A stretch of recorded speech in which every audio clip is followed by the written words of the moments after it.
후보들이 발언을 할 때 채팅창이 막 우르르 뜨는 게 이게 인터넷 방송이랑 거의 굉장히 비슷하더라고요. 그래서 이거 굉장히 사람들이 엔터테인먼트적으로 즐기고 있는 것 같다. 이준석 후보가 그런 거를 뭐 본능적으로 이해한 건지 아니면은 뭐 전략적으로 노린 건지는 모르겠지만은 굉장히 그런 좀 인상적이었습니다. 비판적이죠, 아무래도. 왜냐면은 그들이 87년에 굉장히 큰 어떤 성취를 이뤄냈고 그런 바탕으로 자신감을 갖고 사회적 헤게모니를 잡게 된 거는 그건 대단한 일이고 존중합니다만은 그렇다고 하더라도 그들이 80년대에 가졌던 생각이 잘못됐던 게 잘 됐던 옳았던 것으로 바뀌지는 않는 거죠. 시스템을 교란한 사람들은 누구냐 했을 때 부모의 어떤 그런 사회 경제적 자원을 가지고 대물림을 해주고 좀 부정한 방법으로 그걸 세습하려고 했던 저 사람들이다라는 식의 어떤 분개 의식을 많이 촉발시킨 것 같아요. 사실 기성세대들 중에 우리 때 얼마나 못 살았는데 너무 행복한 거야. 사실 반박이라고 하기 좀 애매한 게 뭐 맞는 말이 어느 정도 있다고 봐요. 간단히 부탁드려요. 네, 저는 K를 생각한다를 썼고 현재는 서울대학교 아시아 언어 문명학부에 재학하고 있는 학생입니다. 불안과 탈가치적인 경향인 것 같습니다. 계층화가 심화되고 계층 세습 같은 게 더 심해지면서 상층에서는 경쟁이 심해지고 하층에서는 경쟁에 참여하지 못한 데 대한 좌절이 확산이 됐죠. 그런데 거기에 SNS나 아니면 여러 가지 정보 미디어가 파고들면서 계층 간의 어떤 불안감이랄까요? 그런 걸 더 극대화를 했고 그것이 심리적으로 굉장히 주관적인 면에서 불행감 혹은 불안감 등을 확산시켰다고 생각합니다. 사실 기성세대들 중에 우리 때 얼마나 못 살았는데 뭐 너는 행복한 거야 뭐 이런 얘기들이 나오잖아요. 그거에 대한 반박. 사실 반박이라고 하기 좀 애매한 게 뭐 맞는 말이 어느 정도 있다고 봐요. 사실 뭐 저희 10년 앞, 20년 앞, 30년 앞에 어르신 내지는 형님 뭐 이런 사람들과 얘기하다 보면은 앞이 훨씬 더 힘들었던 거는 뭐 부정할 수 없는 것 같아요. 근데 사실은 불행감이라는 거는 그런 객관적 조건의 문제도 있지만 어느 정도 주관적 조건의 문제도 있는 거잖아요. 그러니까 자기가 생각한 기준이 이제 있는 거고 그 기준에 맞지 않았을 때 어떤 불일치에서 따라오는 불행이 또 있는 거고 그리고 앞의 경험들을 모르니까 젊은 세대로 갈수록 그렇기 때문에 그냥 내 기준에서는 이게 맞는 건데 왜 앞의 기준을 따라서 우리가 만족감을 억지로 느껴야 되냐라는 식으로 불만을 가질 수는 있겠죠. 근데 양쪽 다 저는 그 타당한 면이 있다고 보고 좀 그래서 이해가 필요한 것 같습니다. 뭐 3포 세대니 뭐 하면서 포기라는 것이라고 생각을 하는데 이게 포기가 아니라 애초부터 사실 별로 원하지 않게 된 것도 있는 것 같아요. 경제적으로 힘들다고 가져온 걸 안 만들고 자녀를 안 낳을 거면 1951년에는 한국에 사람이 태어나면 안 됐던 거죠. 근데 그때 사람들은 그래도 가족을 만들어야 된다는 게 의무로 생각이 됐었고 가치로서 작용했기 때문에 실천을 한 거였죠. 근데 최근에 이제 제 또래 친구들이랑 얘기해 보거나 아니면은 사는 걸 좀 관찰을 해보면은 의지가 없진 않은데 근데 그거를 다른 걸 제쳐두고 해야 될 의무로 생각하지 않게 된 거죠. 그 현대 한국에서 재밌게 놀기 위해서 돈을 벌어야 되고 이런 것들이 사실 더 중요해진 거고 가족을 만들고 뭐 아이를 낳고 이런 거는 그 다음에 여유가 생겼을 때의 문제로 미뤄지니까 그래서 이제 출산율이 계속 떨어지고 뭐 그런 게 있는 것 같습니다. 저는 코인 안 하고 친구들이 좀 하는 친구들이 있습니다. 가상화폐 이 시장이나 이런 뉴스나 이런 거를 정말 빠르게 쫓아가면서 하는 소수의 친구들이 있고 다수의 친구들은 그냥 그래프 보면서 약간 게임하듯이 좀 즐기는 것 같더라고요. 굉장히 단순하게 처리된 뉴스, 뭐 호재, 악재 이런 거에 반응해가지고 샀다가 팔았다가 들어갔다 나왔다가 뭐 이런 식으로 하는데 이게 24시간 7일 동안 열리는 시장이다 보니까 굉장히 자극이 큰 것 같고 그리고 내가 어떤 선택을 했을 때 그 결과가 빠르게 피드백이 오니까 거기서 느끼는 어떤 성취감 내지 만족감 같은 게 좀 게임적인 요소가 큰 것 같아요. 한쪽 편에서는 이제 다른 쪽 편을 굉장히 뭐랄까 비이성적이고 뭐 좀 악마화한다 해야 되나요?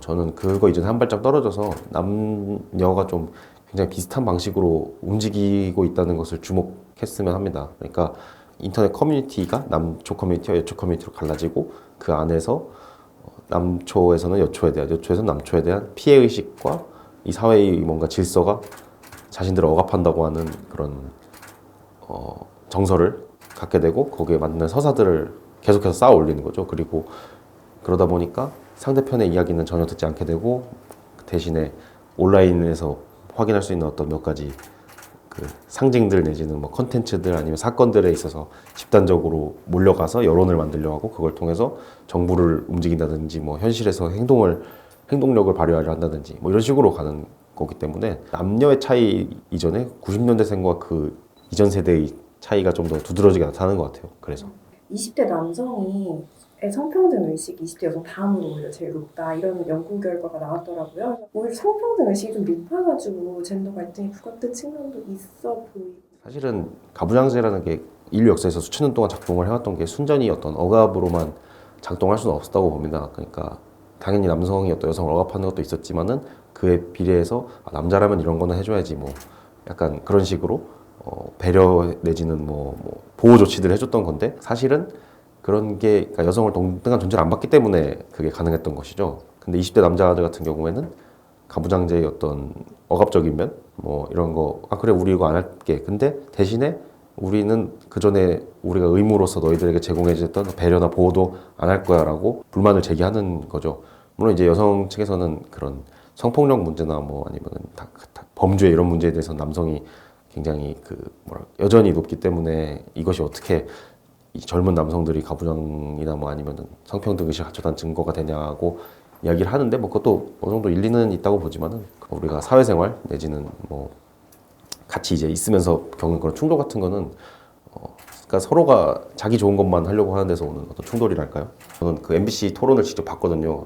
유튜브에서. 근데 토론을 하는데 그게 거의 5만 명 가까이가 보고 있는데 후보들이 발언을 할 때 채팅창이 막 우르르 뜨는 게 이게 인터넷 방송이랑 거의 굉장히 비슷하더라고요. 그래서 이거 굉장히 사람들이 엔터테인먼트적으로 즐기고 있는 것 같다. 어떤 셀럽들 간의 싸움 이런 걸로써 소비하는 것 같고 그렇기 때문에 이준석 후보가 그런 거를 뭐 본능적으로 이해한 건지 아니면은 뭐 전략적으로 노린 건지는 모르겠지만은 굉장히 그런 점이 인상적이었습니다. 그리고 그거에 호응하면서 세력을 만들고 여론을 결집해가지고 뭔가 변화를 보이려고 하는 어떤 모습 같은 것도 인상적이었고 그런 식의 온라인 엔터테인먼트 소비 방식이 점점 정치나 여러 가지 다른 곳으로 영향을 계속 미칠 것 같아요. 그러니까 586을 다시 정의를 좀 더 이제 하고 들어가자면은 80년대 대학교를 다니면서 학생운동 문화에 강력한 자장을 받고 그 세계관을 내면화한 이들이라고 보거든요. 사실 50대 전부가 586은 아니고 그런 특정한 사상 혹은 관념, 세계관 등을 갖추고 있는 586에 대해서는 굉장히 좀 비판적이죠. 아무래도 왜냐면은 그들이 87년에 굉장히 큰 어떤 성취를 이뤄냈고 그걸 바탕으로 자신감을 갖고 사회적 헤게모니를 잡게 된 거는 그건 대단한 일이고 존중합니다만은 그렇다고 하더라도 그들이 80년대에 가졌던 생각이 잘못됐던 게 옳았던 것으로 바뀌지는 않는 거죠. 미국이나 일본에 대해서 굉장히 민족주의적인 적대감을 표한다든지 북한에 대해 낭만하는 생각을 갖고 있다든지 아니면 한국의 시스템이 당연히 완벽하진 않은데 어느 정도 이미 복잡하게 얽혀있는 시스템을 굉장히 단순하게 강약, 선악 구도로 나눈 다음에 그 한쪽을 압박하는 것은 굉장히 좀 부정적인 면이 많았다고 봐요. 그게 이제 90년대와 2000년대에 사실은 사회주의권이 멸망 내지는 뭐 쇠퇴를 하면서 바꿨어야 되는데 사상을 그런 전환을 제때 이루지 못한 거죠. 반성을 안 했으니까. 20대는 아까도 말했지만 계층화가 굉장히 많이 진행되고 경쟁은 또 많이 심화됐죠. 내가 노력을 했으면 이만큼 성과가 나와야 되는데 왜 그런 성과가 나지 않느냐. 이거 뭔가 시스템이 잘못됐기 때문이고 나에게 내가 투여한 노력만큼의 보상을 주지 않아서기 때문이다. 그럼 이 시스템을 교란한 사람들은 누구냐 했을 때 부모의 어떤 그런 사회경제적 자원을 가지고 대물림을 해주고 좀 부정한 방법으로 그걸 세습하려고 했던 저 사람들이다라는 식의 어떤 분개의식을 많이 촉발시킨 것 같아요. 진취적이지 못한 면이 확실히 좀 있는 건 같아요. 왜냐면은 제 생각에 진취적인 면이 있으려면은 그러니까 정말 본질적인 결핍 같은 게 많아야 된다고 생각하는데 사실은 지금 저희 세대가 태어났을 때 이미 한국은 선진국이 됐었고 뭐 먹고 사는 게 사실은 어려운 건 아닌 거잖아요. 그러니까 내가 이제 생각했던 어떤 삶의 기준에 못 맞추니까 거기서 불만을 느끼는 거지. 그리고 대신에 그런 불만들 같은 경우에는 현대의 어떤 미디어나 컨텐츠 등이 대리만족 수단을 제공해 주면서 그냥 그거를 몰두하면은 어느 정도는 해결할 수가 있고 그러다 보니까 딱히 어떤 내가 이런 거를 막 정말 진취적으로 해내야겠다라고 하는 열망을 좀 잘 느끼기 어려운 것 같아요. 이게 굉장히 한국이 엄청나게 스트레스를 구성원들에게 많이 주는 사회라는 뜻인데 사실은 그런 스트레스를 만들어내는 한국의 특징들이 한국의 고도 성장을 비롯한 이 인류 역사에 또 유례를 찾기 힘든 발전을 만드는 원동력인 것 같아요. 저는 한국 사회의 좀 큰 특징을 인구가 5천만 명 있으면은 1등부터 5천만 등까지를 일렬로 세운 다음에 거기서 자기 위치를 딱 정하고 위로 올라가야겠다라고 하는 계속해서 압박을 주는 사회라고 생각을 하거든요. 무슨 뭐 생애 주기별로 다 이 퀘스트를 깨야 되잖아요. 마치 뭔가 엄청나게 정해진 정석적인 방법이 인생의 방법이 있는 것처럼 사실 그런 것들이 달성하기 굉장히 어려운 것들이고 노력을 굉장히 많이 해야 되는 건데 계속해서 그렇게 노력하라고 하고 열심히 살라고 몰아치고 압박을 주니까 그것에 이제 어떤 기진맥진하고 탈락한 사람들이 이제 삶을 끊거나 아니면 그냥 아이를 낳지 않거나 뭐 이런 식으로 가는 것 같아요.